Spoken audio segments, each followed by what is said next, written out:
307 में दो फर्जी मतदान हुए थे। शासकीय प्राथमिक शाला भवन सकरवाड़ा का ये मसला है, जहां दिल्ली से कोई व्यक्ति आते हैं और वो फर्जी तरीके से मतदान करते हैं। इसकी शिकायत आज ही हमने जिला कलेक्टर महोदय को करे हैं कि इस तरीके की जहां जहां फर्जी मतदान हुए हैं उनमें जो है इस संबंध में पूरी की पूरी जो वीडियोग्राफी, जो कैमरा में वीडियो रिकॉर्ड हुए हैं उसमें जांच किया जाए।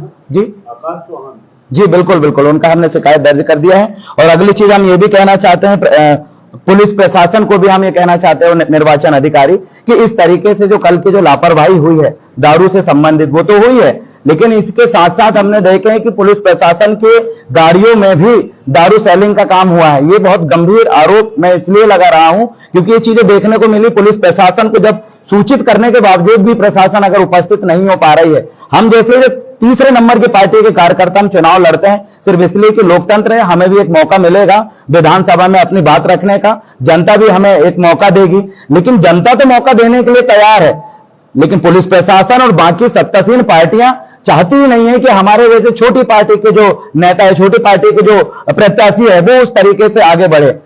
अगली चीज ये है कि गुणवाना गणतंत्र पार्टी जो है, पिछले चुनाव में भी हमने देखा, लेकिन इस तरीके से एक भी प्रत्यारोप इस तरीके से हमने नहीं लगाए थे, लेकिन इस बार खुलेआम ये सारी चीजें हुई है। हमारा एक कार्यकर्ता अमरवाड़ा के बीच बस स्टैंड में चिल्ला रहा है कि एक नेता की गाड़ी यहां पर जा रही है, बकायदा झंडा लगा है, चुनाव चिन्ह बना है, इस गाड़ी पे कार्रवाई करो, आप सबकी गाड़ी रोके, इस गाड़ी क्यों नहीं रोके? कलेक्टर साहब भी वहां से गुजर जाते हैं, लेकिन उसमें कोई कार्रवाई नहीं होती। हमने कल जब मीडिया में हमने बोले, उसके बाद प्रशासन के अधिकारी, डीआईजी महोदय, आईजी से लेकर तमाम अधिकारी वहां पर अमरवाड़ा में उपस्थित थे। जब हम वहां पर बोले कि आज तक हमारी दारू रखी है जी, उसको जब्ती कब बनाओगे? 4 पेटी वो पौवा आज भी रखा है, और जो व्यक्ति दारू बेच रहा था बीजेपी का कार्यकर्ता, उसकी गाड़ी भी हमारे कार्यकर्ताओं ने गांव में रखी है, आज तक उसमें मामला नहीं बना। तो आप सोच के देखिए कि अब चुनाव हो रहा है, लोकतंत्र बचा है, या प्रशासन चाह रहे हैं कि बस बिना चुनाव करे या तो आप जिता दो कि नहीं भाई, अगर ऐसे उद्देश्य है तो नहीं, तो फिर इनमें कार्रवाई क्यों नहीं होती? हमारे व्यक्ति के घर में 2 बोतल दारू भी मिल रहा है अगर कच्ची, तो उसमें 4 बोतल और 10 बोतल और पानी मिला के उसमें केक बना के उसको अंदर डाल दिया जाता है कि भाई इनके यहां दारू पकड़े। बड़े ऐसे पुलिस प्रशासन ऐसा आसपास ऐसा झुंड में खड़ा होता है कि हमने बड़ा नेक काम करे हैं, बहुत आतंकवादी पकड़े हैं। अरे गरीबों के घर जब दारू मिलती है तो आप उनको उठा के अंदर डाल देते हो, बड़ा बड़ा पेपर में फोटो बाबाई लूटने का काम करते हो, और चुनाव जैसे महापर्व, मतलब जब आचार संहिता लगी हो तब पुलिस प्रशासन ये काम क्यों नहीं कर रही है? हमारा सवाल ये है।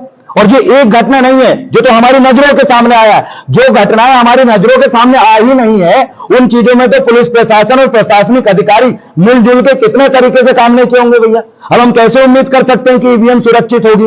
और जब हमारी आंखों के सामने इतने भयंकर उल्लंघन हो रहे हैं, हमारे कई कार्यकर्ताओं को कल मार भी पड़ी है, उनकी हमने अभी एसपी साहब को आज आवेदन भी दिए, लगभग 4 आवेदन वहां पर पहुंचे हैं, आप चाहे तो वहां पर से ले सकते हैं। इतना अगर कार्यकर्ता वोट डाल रहा है या फिर